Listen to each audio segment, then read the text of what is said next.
Sumugod sa Urdaneta City Health Office si Mayor Rami Paraino para hintayin at hamunin sa isang drug test si Katablan Barangay Captain Ismael Zabala. Sa Facebook Live ni Mayor Paraino, tahasan itong pinangalanan si Zabala na nasa likod ng talamak umanong kalakalan ng droga sa Urdaneta City, kung saan ginawang shipment point ang Barangay Katablan.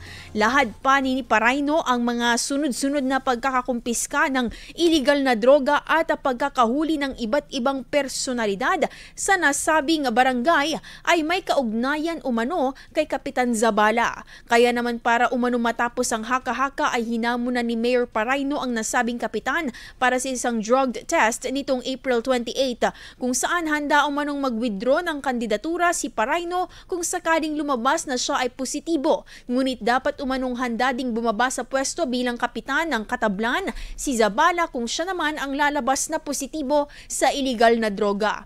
Nabanggit din sa nasabing Facebook Live ang pagkakasangkot umano ng ilang kagawad ng Barangay Katablan sa paggamit ng illegal na droga. Sa huli, makalipas ang 1 oras at kalahati, hindi dumating ang hinahamong kapitan ni Paraino. Kaya naman, pinayuhan niya na lamang ito na mag-undergo ng reformation sa pamamagitan ng hindi paggamit ng droga sa loob ng 3 buwan upang sa susunod nilang pagpapatest umano ay magnegatibo na ito.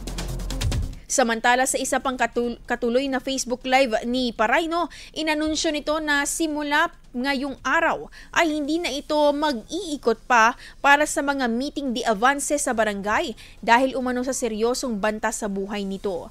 Ayon sa intel ng alkalde, may 3 grupo umanong nagbabanta sa kanya. Nariyan ang grupo umano mula Abra, Isabela at grupo na mula sa Urdaneta na mismo nagaling umano sa kulungan na.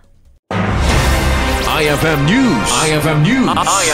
IFM News.